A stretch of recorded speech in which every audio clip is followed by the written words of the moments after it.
right, episode 16, The Monster I Married.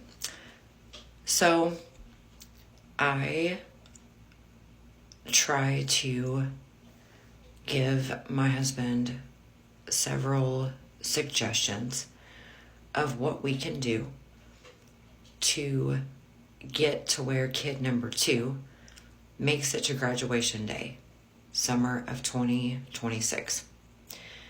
And then, I'm thinking we're so close to that goal.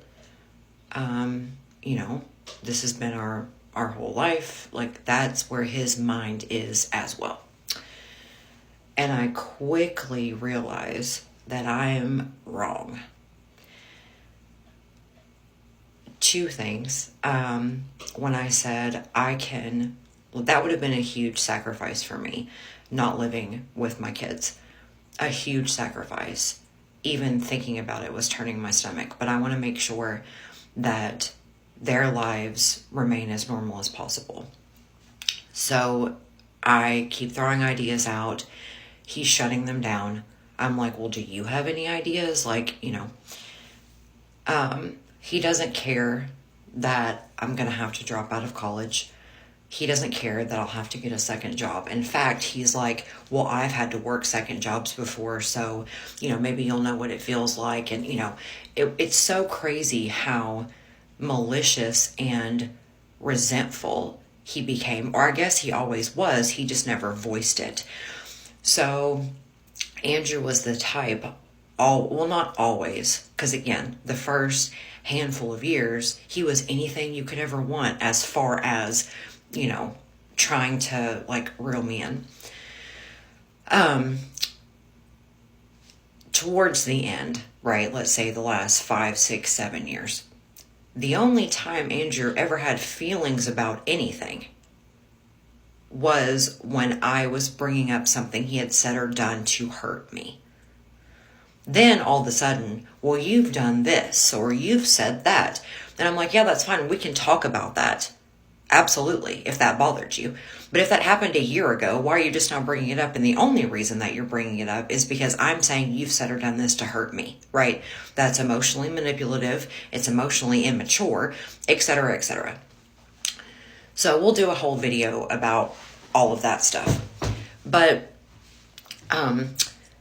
so he's slowly saying things, basically like I've had to, what I'm getting is I've had to prop you guys up and I've had to pay bills here and, I've had to as if I forced this man into this life, right? As if he's been hogtied in my basement for the past 2 decades. Like, what are you talking about?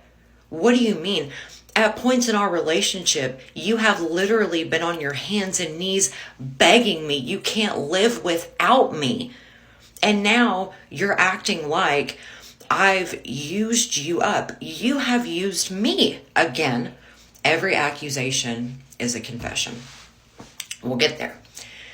So he's shooting down all of my proposals. And I'm like, you just don't want any of the responsibility, do you? And he's like, no, that's not it. But, the bills here are too expensive. I'm like, you can pay them though. It'll be tight, but you can pay them. I'll help you out. Help me get these kids to the finish line. Help me get myself to the finish line. You have been propped up during your surgeries and so anything that you've had school, anything you've had going on your entire adult life, you've had a supportive spouse. The minute that I need your support, you are bailing. Help me get these kids to the finish line. Even if it had nothing to do with the kids, I'm your wife. I've been a good spouse to you. I didn't deserve, and I don't know the half of it at this point. I didn't deserve anything. I didn't deserve any of this. And I would come to find out that, the astronomical amount of audacity that this man has to have done what he's done, given everything that he's done. So he's like, I don't want to pay the bills here. It's too expensive.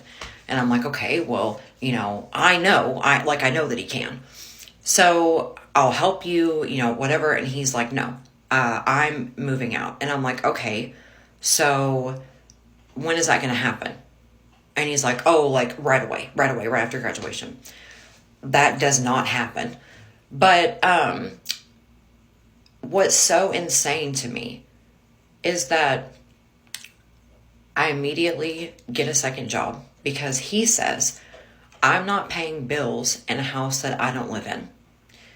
This is what starts the financial abuse, because the only thing that he cared about, the only thing he said to me was that I needed to shut my mouth. I needed to not say anything about what was going on because he wasn't. He was. But he said, I'm not talking to anybody. Now, I said, I've tried to talk to you about how we got here more times than I can count. You have dismissed me left and right. I have every right to, one, talk about what's going on in my life. And two, it's not like the things that I'm telling people are lies. He wanted to control the narrative. He wanted to control what I was saying, or that I, was saying anything. He tried to, as I said before, guilt, then shame, then punish me for talking about these things. He didn't care that he did them. So he would say things like, oh, talking shit to your friends, like that's all you guys have to do. You're just immature and this and that. And I'm like, no, I'm talking about what's going on in my life, which I'm allowed to do. I want to be able to talk to my husband about what's going on with my husband. But my husband decided back in January that that wasn't going to be the case. I've said to you, how the fuck did we get here? I would find out, but it was never going to come from your mouth. You were never going to give me the respect that I deserved, the sit-down conversation where you said to me, I've actually lied to you every single day from the day that I've met you to now. Everything about me has been a lie, Rachel. I was never going to get that. So instead, you try to make me feel bad about, about talking to people about it. I'm allowed. That's when I realized that the only thing he cared about was perception. So, God. So he says that the bills are too expensive. He's moving out. And I say, okay, what are you going to help with? And he says, I'm not paying bills in a house I don't live in. Okay.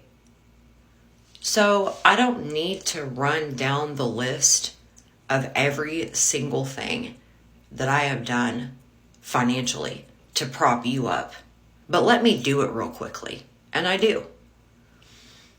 And you're telling me that after promising for the rest of your life that you were going to, all the things in our vows, you're now telling me that 2 years before we can happily go our separate ways and these kids will be launched into the world and, all of that, you're now telling me that you're leaving me with the financial responsibility of all of it. And you don't care that I'm still in the middle of a health crisis, that I still need surgeries and all of these things, that I still need that without any of your support. That, again, I'm going to have to... Anyway. So I'm livid. I'm absolutely livid. And I'm telling everyone, can you believe that he has the audacity? Like, you would swear that I had been a terrible wife. In his eyes, I had, because I forced this to happen. I forced all of this to bubble up and finally come out. And that was the fact that he's a chameleon. There's nothing true about him from start to finish. Everything that he says and does, it's an act, all of it. Every single bit of it. And we were the victims. We were the everyone in his life actually has been a victim, but we were the number one victims of Andrew Anderson.